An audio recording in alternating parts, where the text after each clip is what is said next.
Ministri i Punëve të Jashtme Timço Mucunski e ftoi opozitën të ketë qasje të përgjegjshme ndaj agjendës reformuese, të kontribuojë për të ardhmen evropiane dhe ta lërë me njan politikën ditore. Ai njoftoi se në periudhën e ardhshme pritet një pagesë historikisht e lartë e mjeteve për shtetin në kuadër të planit për rritje. Një element po koji što se meri državata во моментот дали постигнува или не реформи по европскиот пат е реформската агенда. Integrimi evropian nuk mund të jetë i suksesshëm pa seriozitet, pa përgjegjësi dhe pa një minimum konsensusi kombëtar rreth çështjeve më të rëndësishme shtetërore. Ky nuk është procesi një qeverie apo i një partie politike, por proces që përcakton të ardhmen e shtetit.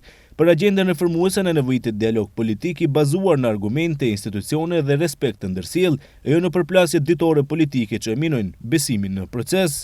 Por lideri i LSDM-s Venko Filipçe vlerëson se qeveria nuk dëshiron reforma për BE-n. Ai në konferencë për shtyp pyeti se çfarë ka bërë qeveria në 2 vitet e fundit për përmbushjen e agjendës reformuese.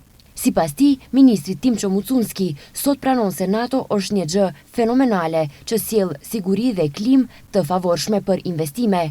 Filipçe theksoi se VMRO-DPMN me vite i ka mashtruar qytetarët për identitetin dhe marrëveshja e Prespës, ndërsa zgjedhjet i fitoi me tezën e reme se LSDM-ja është tradhtare e identitetit Maqedonas.